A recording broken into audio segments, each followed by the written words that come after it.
Hello and welcome to another modelling video. This is Alan from the What Kind of Man at YouTube with another video. I have been informed that the Gunpla Builders World Cup will be occurring in Australia. The full details is not out at the moment, but it will happen in 4 months' time. None of the details such as event, date, location is 100% yet, but we'll find that out soon. With 4 months, I don't have a lot of time, but that's still plenty of time to throw something together. And even though I'm not prepared, I'm going to do something a bit more standard, yet still out there. Master grade models is not my cup of tea. A lot of different parts, not too sure about the articulation, not too sure how it comes together. Very difficult to keep that colour separation and modification. A lot of bloody time consumed. Though I've built one before and I assembled then painted. Something that's not very normal to this community. I'm going to give it a second go with the amount of camouflaging and freehand airbrush practice I've gotten in.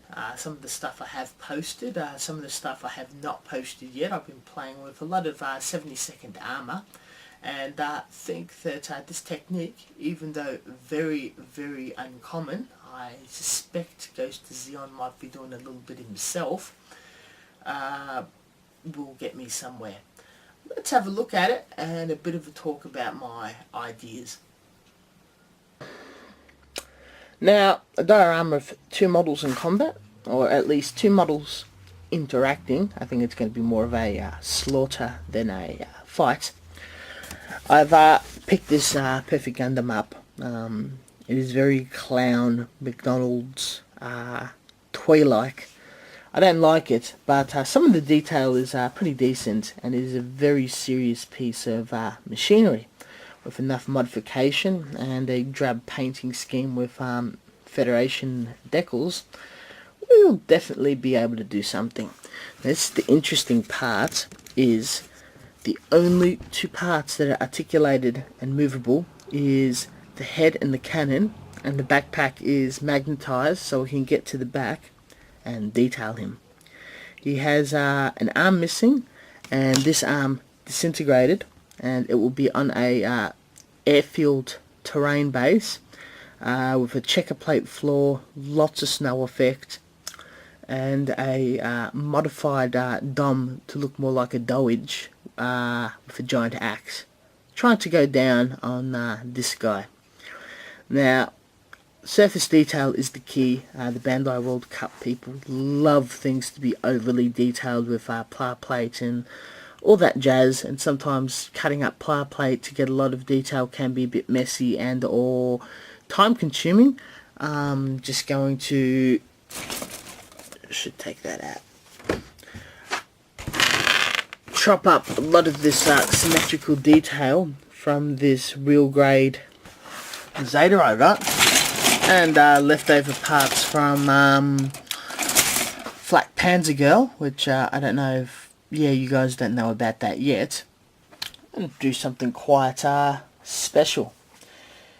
The dom is going to have a Zimmerith coating, which I've done on my 1:144 scale Doge, and a very unusual German camouflage trick painting, which I've done on my King Tiger FX kit. So I've got an idea here, and this guy will be modified in no time. The dom a little harder and the base just as hard. But a lot of the trick into this year's entry will be in paintwork, freehand airbrush camouflage, which you don't get to see a lot of.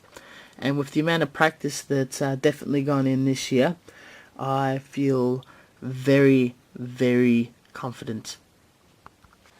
Of course, to back up my claim, here's these kits, all 3 of them to be reviewed very, very shortly.